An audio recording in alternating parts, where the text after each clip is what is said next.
SEBC એડમિશનનો તમારો round 1 પૂરો થઈ ગયો છે અને થોડાક જ દિવસોની અંદર રાઉન્ડ 2 તમારો સ્ટાર્ટ થવાનો છે. ઘણા બધા મેસેજીસ આવતા હતા, સર ગવર્મેન્ટ કોલેજમાં જે સીટ્સ વધી છે એડ થવાની છે, પ્લસ રાઉન્ડ 1 થી રાઉન્ડ 2 માં જવા માટે શું કરવું જોઈએ એનું થોડું તમે અમને નોલેજ આપો, અને રાઉન્ડ 2 માં જવું હોય તો શું રાઉન્ડ 1 ની કોલેજે ભણવાની શરૂઆત કરી દેવી જોઈએ?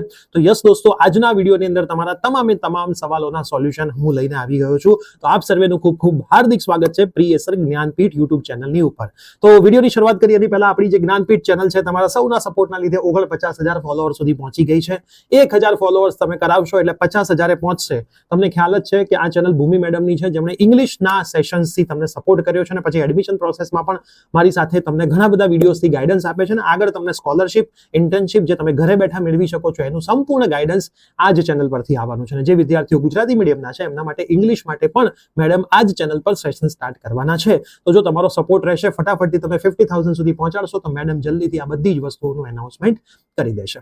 હવે આપણે વાત કરીએ રાઉન્ડ 2 ની.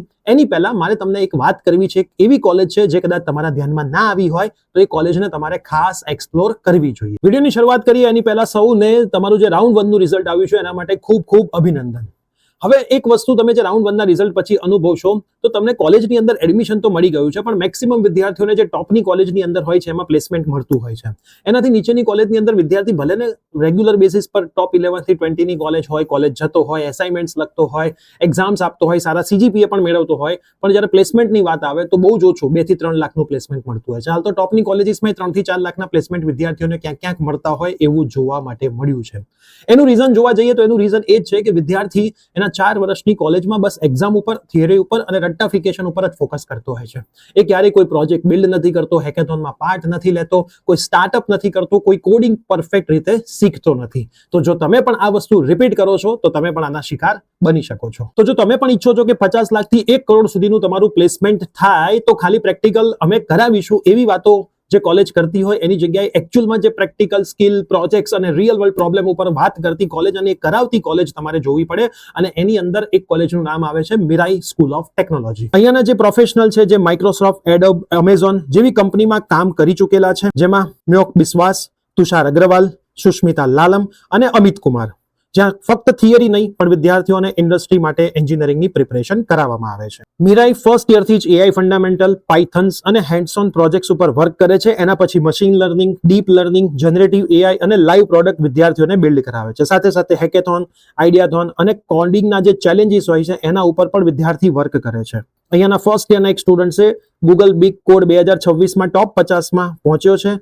પાન ઇન્ડિયા હેકેથોન્સમાં પણ ટોપ 8 ફિનિશ વિદ્યાર્થીઓ કરી ચૂક્યા છે અને આઈઆઈટી રૂડકીમાં પણ 36 કલાકનું મેરેથોનમાં પાર્ટિસિપેટ કરી ચૂક્યા છે. અને જે મિરાઈ સિલેક્ટ કરે છે એમાં 12% જ અહીંયા સિલેક્શન થાય છે. એડમિશન જેડબલઈ ના રેન્ક ઉપર નથી થતું, પણ એડમિશન માટે તમારે મિરાઈ મેઇન્સ કરીને એમની એન્ટ્રન્સ એક્ઝામિનેશન આપવી પડે છે, જેમાં એઆઈ, લર્નિએબિલિટી, રિઝનિંગ અને પ્રોબ્લેમ સોલ્વિંગ્સના સવાલો હોય છે. એના પછી તમારો પર્સનલ ઇન્ટરવ્યુ કરવામાં આવે છે. જો તમે સારો સ્કોર કરો છો તો તમને સ્કોલરશિપ પણ અહીંયા ઓફર કરવામાં આવે છે. તો તમે એસીબીસી ની અંદર કોલેજને જરૂર એક્સપ્લોર કરો, સાથે સાથે મિરાઈને પણ ખાસ એક્સપ્લોર કરજો. અહીંયા એપ્લાય કરવાની લાસ્ટ ડેટ 5 જુલાઈ છે અને જે એક્ઝામ છે એની ડેટ 6 જુલાઈ છે. તમે પ્રિયેશ 500 કૂપન કોડ એપ્લાય કરશો તો તમને ડિસ્કાઉન્ટ પણ મળી જશે. લિંક ડિસ્ક્રિપ્શનમાં અવેલેબલ છે. તો સો બેક ટુ ધ ટોપિક આવી જઈએ તો રાઉન્ડ 1 થી રાઉન્ડ 2 માં તમે કેવી રીતે જઈ શકશો? તો ખાસ તમે ધ્યાન રાખો કે રાઉન્ડ 1 થી રાઉન્ડ 2 માં જવા માટે તમારે એક બટન ક્લિક કરવાનું આવશે. જ્યારે બી આવશે ત્યારે હું તમને સમજાવી દઈશ.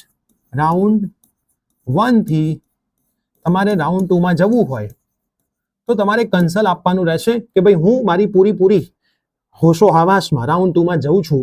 રાઉન્ડ 2 માં મને કંઈક મળે છે તો રાઉન્ડ 1 વાળું મારું કેન્સલ થઈ જશે, ફીસ ભરી હશે તો શિફ્ટ થઈ જશે. કંઈ નથી મળતું તો રાઉન્ડ 2 માં મેં જો ફીસ ભરી હશે, એક્સેપ્ટ કરેલું હશે તો એ મારી નિયમ રહેશે અને બધા જ નિયમો મને ખબર છે.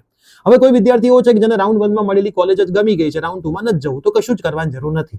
એસીપીસી ની પ્રોફાઇલ હવે તમારે ઓપન નથી કરવાની. જે લેટર ડાઉનલોડ કરો પછી કોલેજે જમા કરાવો, ડોક્યુમેન્ટની જે ઝેરોક્સ માંગે આપી દો. કયા ડોક્યુમેન્ટ આપવા પડશે? જે ઓનલાઈન ફોર્મ ભરતી વખતે તમે આપ્યા હતા, કાસ્ટ સર્ટિફિકેટ થી લઈને બધા જે ઓનલાઈનમાં તમારે જોઈતા હતા એ બધાની ઝેરોક્સ લઈને જવાની. પાસપોર્ટ સાઇઝનો ફોટોગ્રાફ લઈ જવાનો, આધાર કાર્ડ લઈ જવાનો, ઓરિજિનલ લઈ જવાના, ઝેરોક્સ લઈ જવાની. બંને લોકો ચેક કરશે, ઝેરોક્સ રાખી લેશે, ઓરિજિનલ તમને પાછા આપશે. ઓરિજિનલ એક પણ કોલેજે ભરવાના થતા નથી. ઠીક છે. હવે બીજી વસ્તુ, કદાચ તમારી ફીસ ગવર્મેન્ટમાં બોય હોય તો 1500 હોય, ગર્લ હોય તો 0 હોય, તો ત્યાં એ લોકો એમની કોઈ 4-5 હજાર રૂપિયા રિફંડેબલ ફીસ એક્સ્ટ્રા માંગી શકે, લાઇબ્રેરી ફીસ ને સ્પોર્ટ્સ ફીસ ને એવું. એ કોલેજ વાઇઝ અલગ અલગ ફીસ હોય છે, તો એ પણ તમારે ત્યાં ભરવાની રહેશે. તમે SC ST કેટેગરી હોય, ફ્રી શિપ કાર્ડ હોય તો ઓનલાઈન ટ્યુશન ફીસ 0 છે, પણ જે એક્સ્ટ્રા ફીસ હોય છે એ કોલેજ વાઇઝ અલગ હોય. તમે કોલેજ જશો એટલે ખ્યાલ આવશે. હવે રાઉન્ડ 2 માં તમારે જવું છે, તો જો રાઉન્ડ 1 ની કોલેજ તમને પરમિશન આપે છે વિધાઉટ કોઈ ફીસ ભર્યા વગર તમે ભણવાની શરૂઆત તમારે ત્યાં કરી શકો છો, અમને કોઈ વાંધો નથી, તો તમે રાઉન્ડ 1 ની કોલેજે ભણવા માટે જઈ શકો છો. બાકી રાઉન્ડ 1 ની કોલેજે તમારે ભણવા જવાની જરૂર નથી. એ જે તે કોલેજની પરમિશન ઉપર હોય છે. મોસ્ટલી ગવર્મેન્ટ કોલેજ તો હા જ પાડતી છે, વાંધો નહીં તમે આવો, કેમ કે એમાં બ્રિજ કોર્સની શરૂઆત થશે. બ્રિજ કોર્સ માટે એક ડાયરી બનાવવાની હોય છે. એ ડાયરી આપણા મેથેમેટિક્સ 1 ના કોર્સમાં મૂકેલી છે, તમે ત્યાંથી ડાઉનલોડ કરી લેજો. ઠીક છે. એ ડાયરી જે છે એ તમે કેરી ફોરવર્ડ બીજી કોલેજમાં રાઉન્ડ 2 માં જતા રહો તો કરી શકો છો. GTU ના નિયમો એવા છે. ઠીક છે. તો ત્યાં તમને કોઈ તકલીફ પડતી હોતી નથી. તો એ પરમિશન ઉપર હોય છે કે રાઉન્ડ 1 વાળા પરમિશન આપે છે કે નથી આપતા, જે તે કોલેજમાં તમારે પૂછી લેવાનું. અને શરૂઆતમાં 10 એક દિવસ તો હાલ કશું ચાલશે નહીં, ઇન્ટ્રોડક્ટરી સેશન ચાલશે, તમને કોલેજ વિઝિટ કરાવશે, લેબ બતાવશે ને આવું બધું જ કરાવતા હોય છે, વહેલાય છોડી દેતા હોય છે. હવે જે પેલી ગવર્મેન્ટ કોલેજ હતી, એ ગવર્મેન્ટ કોલેજની શીટ્સ એડ થવાની છે કે નથી થવાની, તો જો ગવર્મેન્ટનો તો આવી ગયો તો પરિપત્ર, પણ હજી AICTE અને GTU અપ્રુવલ બાકી છે, અને એના દૂર દૂર સુધી કોઈ ન્યૂઝ નથી. કોઈ પણ શિક્ષકોને પૂછ્યા છે, એમને પણ કોઈ ન્યૂઝ આવ્યા નથી. તો હવે આ બધું સિચ્યુએશન ઉપર ડિપેન્ડિંગ છે. જો સિચ્યુએશન અને બધું સરખું રહ્યું, શીટ્સ એડ થઈ, તો એ લોકો રાઉન્ડ 2 માં એડ કરી શકે છે. નથી થતું તો કોઈ જાણતું નથી શું થશે. અમે તો એવી આશા રાખીએ કે નવી શીટ્સ એડ થઈ જાય તો વિદ્યાર્થીઓને તકલીફ ના પડે. કેમ એડ તરત ના કરે? કેમ કે AICTE ને GTU બધું જોવે કે જેટલી સીટ્સ એડ થાય છે એના સામે ટીચરો છે. ટીચરો જ ના હોય, શીટ્સ એડ કરી લો તમે, એડમિશન ગવર્મેન્ટ હશે એટલે ભરાઈ જ જવાના છે, પણ સામે શિક્ષકો ના હોય, અવેલેબિલિટી ના હોય, ક્લાસરૂમ્સ ના હોય, લેબ ફેસિલિટી ના હોય, તો એ લોકો તરત અમુક પરિપત્રોને મંજૂરી ના આપી દે. બરાબર? જો આપે છે તો બહુ જ સારું છે, તમને બેનિફિટ થશે. નથી આપતો તો પછી આવતા વર્ષ ઉપર સ્વિચ થઈ જશે. તો આટલી વસ્તુનું તમારે ખાસ ધ્યાન રાખવાનું છે. અને મેનેજમેન્ટ કોટામાં જો તમે એડમિશન લ્યો છો કોઈ જગ્યાએ, પણ તમારે હજી રાઉન્ડ 1, 2, 3 આગળ વધવું છે કોઈ સારી કોલેજ માટે, મેનેજમેન્ટ કોટા બુક કર્યું છે, તો ACPC માં આગળ વધો છો, નથી મળતું, તો ACPC ના દરેક રાઉન્ડ પછી ઓનલાઈન એડમિશન કેન્સલ કરાવવાનો દિવસો હોય છે. એ દાઈમાં તમે કેન્સલ કરાવો છો તો ACPC માં ભરેલા પૈસા તમારા પાછા આવે છે. મેનેજમેન્ટ કોટામાં ભરેલા પૈસા એ લોકોએ પાછા આપવા જોઈએ જો તમને ACPC થી સારી જગ્યાએ મળે છે તો, પણ એ પાછા જે તે કોલેજોના નિયમો ઉપર જતું રહે છે, એટલે તમારે પાછા એ તે કોલેજોના નિયમોમાં તપાસ કરવી. આમ તો નિયમ એવો જ હોય કે એક જે ડેટ છે ACPC ની, એ ડેટ પહેલા મેનેજમેન્ટ કોટાના પૈસા પણ પાછા આપવા જોઈએ, પણ દરેક કોલેજો એમાં મંજૂરી નથી આપતી, તો હવે એ પાછું જે તે કોલેજ વાઇઝ થઈ ગયું છે. બરાબર? અમુક કોલેજો તો ઓરિજિનલ ડોક્યુમેન્ટ પણ તમારા માંગી રહી છે, તો એ હવે તમારે કોલેજ તરફથી જોવાનું થાય. એમાં પ્રિયસર વિદ્યાપીઠ પ્લેટફોર્મ કંઈ જ ના કરી શકે.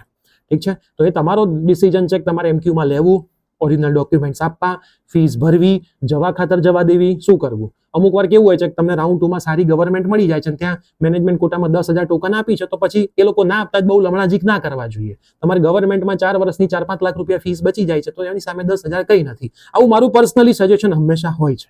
બરાબર? પછી તમે લડી શકો છો અને પૈસા પાછા કઢાઈ શકો છો તો આખી અલગ વાત છે, પણ આવું મારું સજેશન હોય છે. કેમ કે અમને જ્યારે પેરેન્ટ્સ મળતા હોય ત્યારે પેરેન્ટ્સ એવું જ કહેતા, સાહેબ 10,000 આપી રાખ્યા છે, ગવર્મેન્ટ મળી જશે, 10,000 જવા ખાતર જવા દઈશું, એમાં શું વાંધો છે, છોકરો 4-5 લાખ રૂપિયા તો બચાઈ રહ્યો છે. તો એ પોઝિટિવ એટીટ્યુડ કહેવાય છે. બરાબર? તો આ રીતે તમે જઈ શકો છો. એ તમારું પર્સનલ ડિસિઝન છે કે તમારે શું કરવું, પણ બધા નિયમો જાણી લેવા, બધું જ કરી લેવું, બધું જ સમજી લેવું, પછી તમારે કરવું. ઠીક છે. કેમ કે જે મેનેજમેન્ટ કોટામાં અમુક જગ્યાએ ફૂલ સ્પીડમાં સીટ્સ ભરાઈ રહી છે ને, તમે એમને એવું કહેશો ને કે અમને લખીને આપી દો કે આ પૈસા પાછા તમે આપી દેશો, એ નહીં લખીને આપે. એમને કઈ જરૂર જ નથી, કેમ કે તમે નહીં લ્યો તો એ સીટ બીજો કોઈક લઈ જ લેવાનું છે. બરાબર? કમ્પ્યુટર IT માં તો હાલ એવું જ છે. એટલે આ બધી વસ્તુનું થોડું ધ્યાન રાખીને ડિસિઝન લેવું જોઈએ. તો આ વિડીયો મેક્સિમમ મિત્રોને શેર કરો, મીરાઈને એક્સપ્લોર કરજો. કોઈને જોવી હોય કોલેજ તો કોલેજ વિઝિટ કરજો, લિંક ડિસ્ક્રિપ્શનમાં છે. એપ્લાય કરવાની લિમિટેડ સીટ્સ હવે બાકી છે. સારી કોલેજ હશે એટલે જ અમે અહીંયા તમને જણાવતા હઈશું. તો ઘણા બધા વિદ્યાર્થીઓને ગુજરાત બહાર પણ એક્સપ્લોર કરવું હોય છે, તો તમે ખાસ એક્સપ્લોર કરી શકો છો. મળીએ છીએ. Bye bye. Take care.